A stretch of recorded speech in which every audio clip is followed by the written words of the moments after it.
l'anagramme de « et les particules élémentaires ». Et on a trouvé quelque chose d'assez étonnant qui est « tissèrent l'espace et la lumière ». Or, en cosmologie, on se pose des tas de questions sur le lien qu'il y a entre l'espace, la lumière, la matière, etc. Qui a précédé qui? Est-ce que l'espace-temps était déjà là a priori? Ou est-ce qu'il est une émanation qui surgit à une certaine échelle à partir de la lumière, par exemple?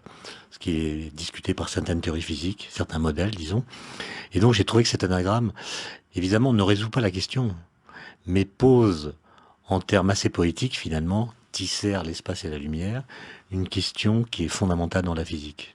C'est-à-dire que les anagrammes permettent à la fois de cacher le sens, mais aussi de révéler quelque chose qui est juste et qu'on n'aurait pas entendu autrement.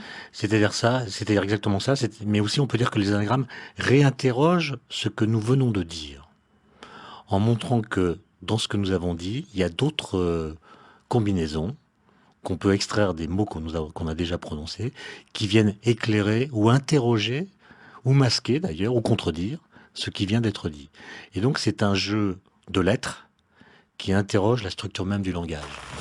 L'anagramme d'Albert Einstein, c'est rien n'est établi, c'est absolument juste ça. Oui, en même temps, il a établi des choses qui ont l'air de bien résister. Donc il ne faut pas trop croire aux anagrammes. Non, il ne faut pas y croire, il faut simplement s'émerveiller quand elles sont belles, sans pour autant leur attribuer une portée métaphysique un peu kabbaliste qui serait exagérée, constater que parfois on ne trouve rien, et donc pratiquer l'art des anagrammes comme on pratique la cueillette des cerises. C'est-à-dire quand on a un beau cerisier, on cueille les cerises qui sont belles et on laisse sur l'arbre celles qui sont moins belles. Avec les anagrammes, c'est pareil, il faut s'intéresser à celles qui nous émeuvent ou celles qui nous font rire, celles qui nous distraient, et puis laisser de côté celles qui sont moins engageantes.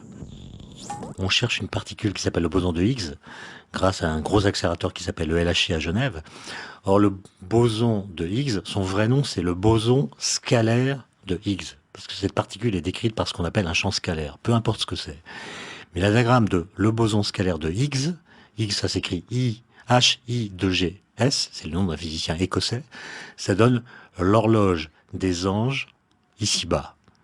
Ce qui veut rien dire, sauf pour un physicien qui sait que l'idée de Higgs, de ce monsieur, c'est justement que dans l'univers primordial, les particules n'avaient pas de masse, elles allaient donc à la vitesse de la lumière, et tout d'un coup, un champ quantique s'est établi, avec lequel elles ont interagi, ce qui les a freinées, et leur a donc donné une masse.